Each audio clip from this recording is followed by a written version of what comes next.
Ан-Ниса сүресі 153-162 аяттар. Кітап иелері көктен өздеріне бір кітап түсіріп беруді сұрайды. Мұсадан олар бұдан да зорын сұраған еді. Ап-анық қылып, Алланы көзімізге көрсет деген.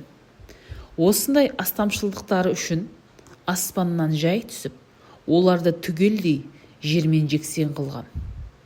Өздеріне ашық дәлелдер келгеннен кейін де ол қауым алтыннан құйылған бұзаудың мүсініне табынып кеткен. Сонда да оларға кешіріммен қарап, ақиқатты көрсету үшін Мұсаға мұғжизалар бердік.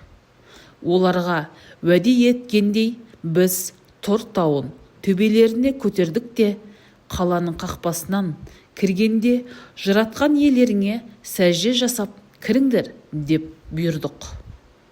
Өздеріңе міндет еткен сенбі күнге деген құрметті сақтаңдар, дедік оларға. Сөйтіп олардан жауапкершілікке толы ант алдық.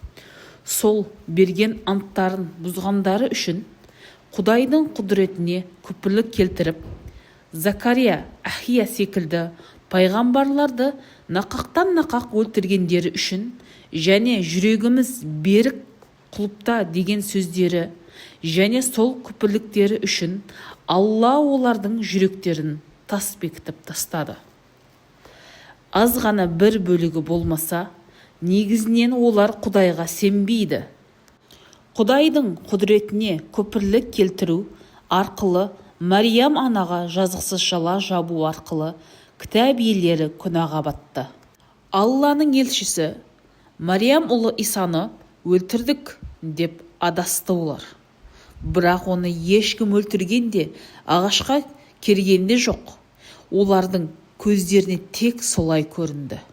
Бұл оқиға жөнінде дауласқандар ақиқатын білмей күмәнда қалды. Оларда ешқандай білімде айқын деректе жоқ. Әрине, олардың Исаны өлтірмегені анық. Керісінше, оны Алла аспанға көтеріп алып кетті. Алла азиз, дана. Өлім сәті жеткен кезде кітап иелерінің ішінен Исаға сенбейтін бірде-бір адам болмайды. Ал қиямет күні Иса олардың өздеріне қарсы куәлік береді. Яһудилік сенім наныммен кеткендердің жасаған әділетсіз әрекеттері үшін және көптеген пендені Алланың жолынан тайдырғандары үшін біз оларға бұрын рұқсат етілген жұғымды тағамдарды пайдануларына тыйым салдық.